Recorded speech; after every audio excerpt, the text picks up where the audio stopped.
জয় জগন্নাথ। আজকে কিন্তু আমাদের বাঙালিদের একটা বিশেষ একটা উৎসবের দিন। তো যাই হোক, সকাল থেকে প্রচণ্ড পরিমাণে কাজে ব্যস্ত ছিলাম, যেহেতু অম্বুবাচীটা জাস্ট ছাড়লো।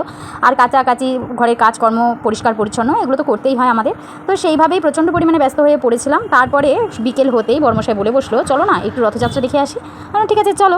আর কপালটা যেন এবছর এতটাই ভালো যে পর কিন্তু 4টে রথ দেখলাম। প্রথমত আমাদের পাড়াতে বেশ বড় করে কিন্তু রথযাত্রার যে মেলা, রথ উৎসব, সেটা কিন্তু খুব পরিমাণে হয়। তারপরে দেখলাম বড় রথ বলতে আমাদের এখানে গৌরাঙ্গ মন্দির বলে একটা মন্দির রয়েছে, সেই মন্দির থেকে একটা বড় রথ বেরায়, এটা হচ্ছে সেই রথ। আর তার আগে যেটা হয়েছিল সেটা হচ্ছে 16 নামের আমাদের যেই মন্দির রয়েছে সেখান থেকে রথ বেরিয়েছে। আর এটা হচ্ছে আমাদের কচুয়া মোড়ের রথ। তো যাই হোক, কপালটা ভালো থাকার জন্যই হয়তো জগন্নাথ দেবের এতবার দর্শন পেয়েছি, ভীষণই ভালো লাগলো।